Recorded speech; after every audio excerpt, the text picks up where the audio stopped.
Estudando alguns pontos que são de extrema importância para nós precisamos centralizar as nossas atenções e temos déficit de foco.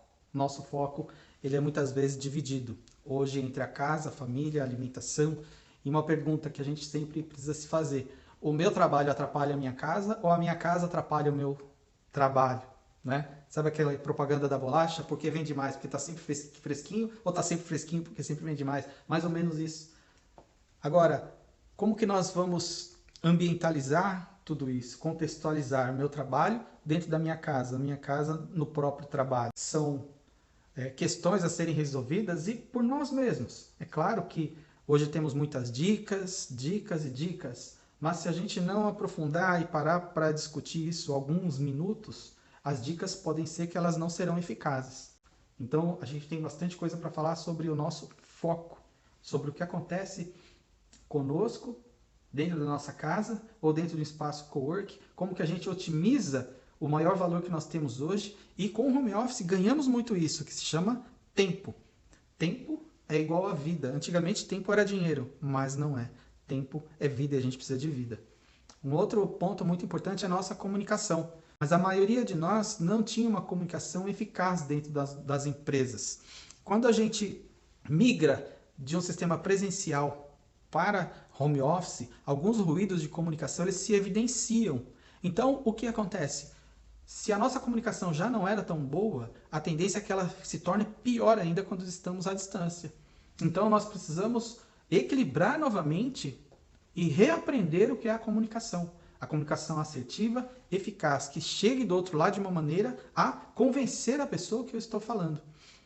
Seja por uma videoconferência, seja por um áudio gravado, seja pela escrita. Quantos de nós já recebemos e-mails que não tinha nem bom dia, boa tarde, boa noite? Por exemplo, se você redigir um e-mail para uma pessoa da geração X ou para um baby boomer, que foi mais para trás ainda, que muitos diretores são baby boomer ou até mesmo a geração X, o que acontece? Essas pessoas elas já vão criar um bloqueio com a gente porque nós não estamos redigindo um e-mail corretamente. Parece chover no molhado, mas hoje acontece muito isso. Então, a comunicação de uma maneira eficaz, estando à distância, seja numa videoconferência, seja num áudio, seja pela escrita, ela precisa ser assertiva e ser eficaz. A comunicação corporativa, a comunicação com a nossa família, com os nossos gestores, de gestores para colaboradores. Então, muitas pessoas estão com essa dificuldade hoje em que as empresas elas comunicam com o pessoal que está em home office por último, mas ele, por estar longe, ele precisa ser o primeiro a ser comunicado das coisas. Então, são pontos da comunicação e que tem que ser ligados a esses pontos para que o resultado seja com eficácia. A gente deu uma pincelada aqui sobre foco e comunicação. Tem um grande universo, é como se fosse o conceito. Sabe aquela empresa de carros que lança um carro conceito que parece uma espaçonave?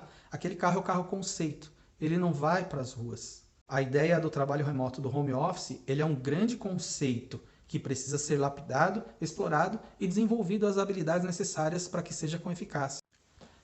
Gente, o assunto é complexo, o conceito é maravilhoso e a gente tem bastante coisa para falar aqui. A gente se vê na próxima.